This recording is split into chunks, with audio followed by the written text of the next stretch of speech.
Hey everyone, Jody here. Welcome to the final day of Good Sport Week series of episodes, marking the release of a new podcast series that I'm hosting from the TED Audio Collective. It's called Good Sport, and it's basically about how sports can help us understand some things in the world and ourselves. We're hearing from a lot of people who don't love sports, but seem to be enjoying this podcast. I'm pretty proud of it. I had lots of fun making it, and I hope you're enjoying getting a taste of it. No Nikki or Kelly this morning, no discussion. I'm just going to bring you an excerpt of an upcoming episode. This episode is not out yet. It's not out for a couple weeks, so don't tell the folks at TED that I'm doing this, but I think it's okay if I give you a little sneak preview of an episode that I really like that is coming up later in the series, which is about something we all grapple with, aging and figuring out what comes next, whether it's in our sport career or our regular career or our lives in general. All right. Here we go. I hope you enjoy this, and we will be back to regular esoteric political history programming come next episode.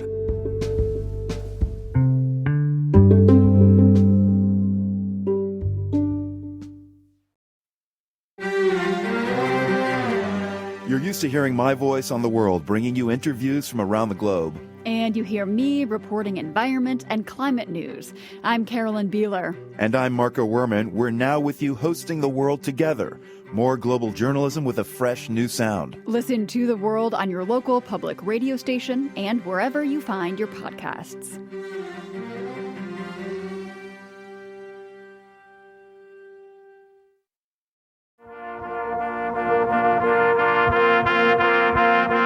I laid out my story to Dr. Gentry about how I devoted my 20s and 30s to Ultimate, and now I'm hitting my 40s and I can't play the same way anymore.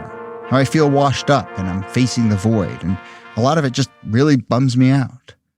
You know, the kind of stuff you lay on someone when you meet them for the first time.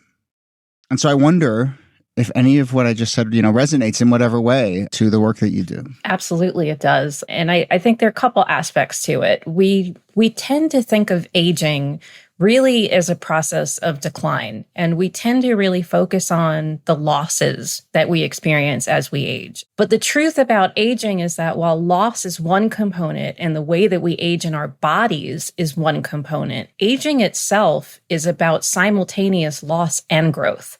Aging is not just biological, it's psychological, it's emotional, it's social, it's spiritual.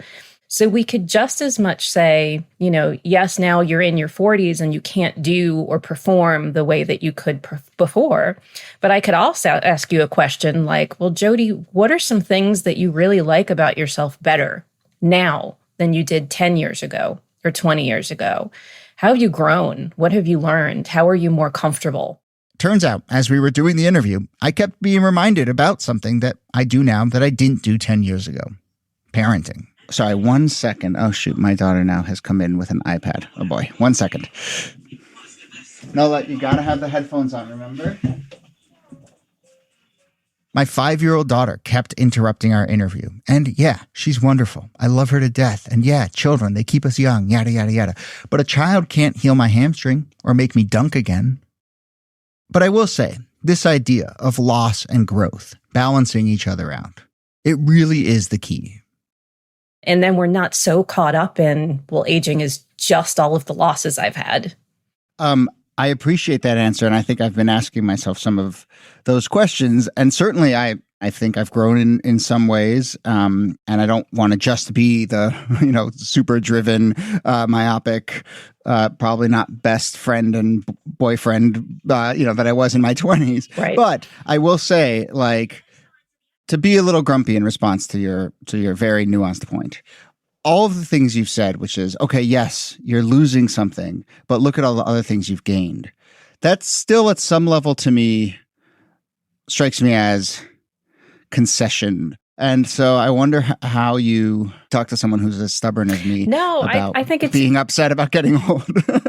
I think it's a great point and a great question, but I guess my challenge would be, but we experience that at all different stages of our life, anytime we transition. I mean, if you think about even just graduating high school and moving on to what's next, graduating high school is a loss. It's a loss of some structure. It's a loss of friends that you had and a certain way of life that you had, but we don't talk about it that way.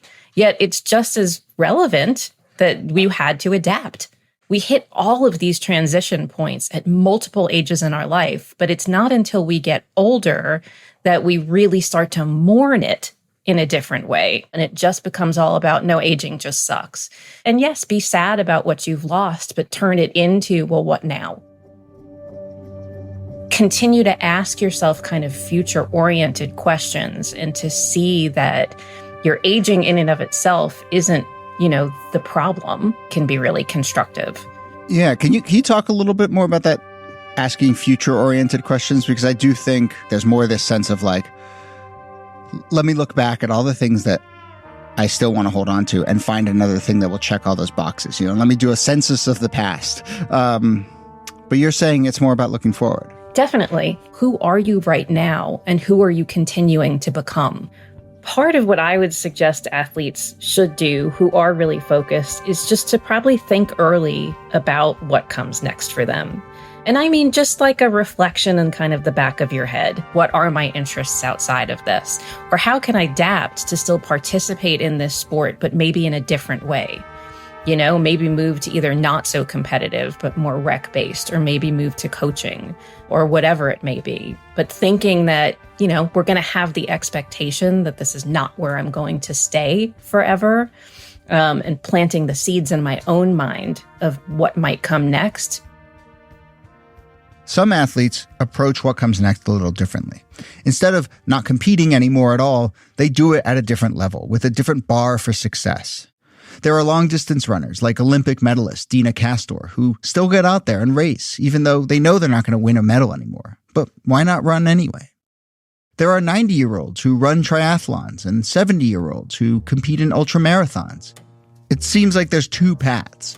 You find an entirely new pursuit, or you get comfortable with shifting your expectations. Is it kind of like find a new bar or lower, or change the bar that you're looking at? Do you have thoughts on either of those? I bet you can guess my answer. It depends on the person.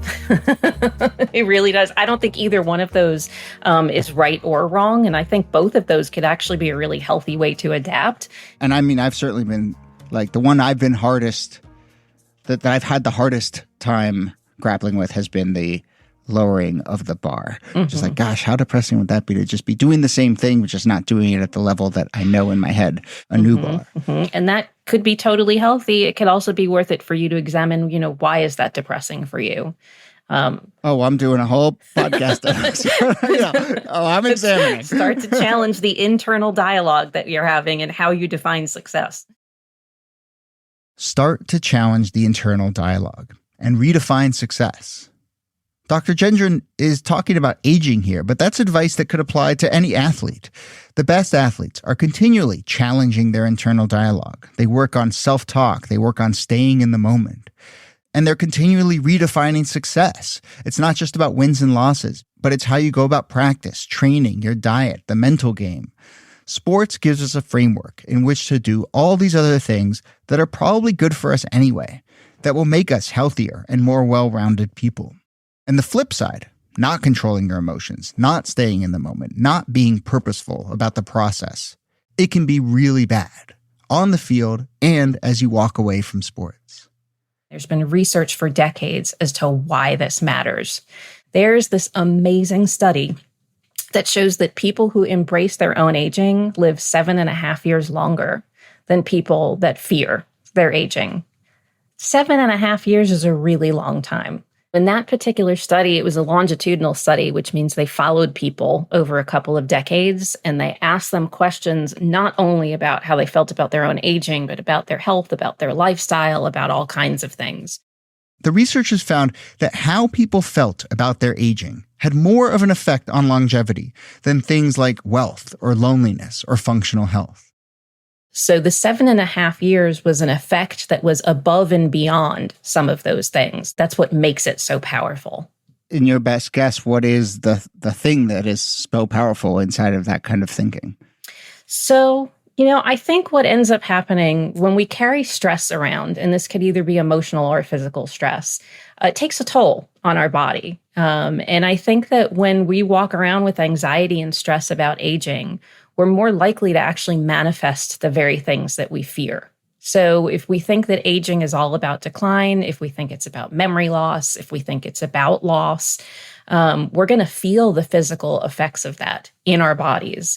Plus, we're then kind of putting ourselves more at risk for the development of those things, like depression, like memory loss. The mind-body connection is very, very powerful. So it's like a self-fulfilling prophecy that we can actually manifest these things just through our attitude about it. This all does make sense to me. Like, if Carly was so bummed about turning 40 that she decided not to try anything new, she wouldn't be out there working on her golf swing or weeding or training for a TV show. She's pushing herself, and clearly Dawn Burrell is too. And so am I. If I'm being honest, this show is a little bit of that for me. I've never really written or spoken about myself in my work before. I'm trying to open up, trying something new. Thanks for coming along for the ride. And I am changing, I see that. For a while, I was so worried that I'd be stuck in time, my personality and worldview trapped in the amber of the last day I played sports at the highest level. But of course, I'm different now than I was a month ago, a year ago, a decade ago.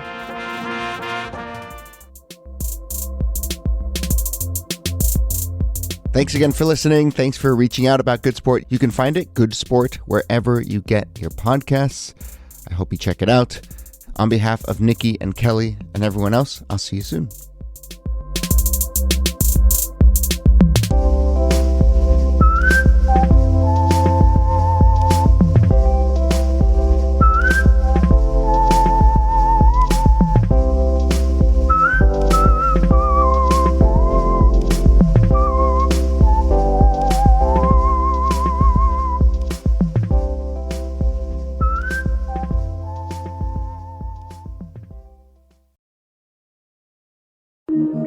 Radiotopia.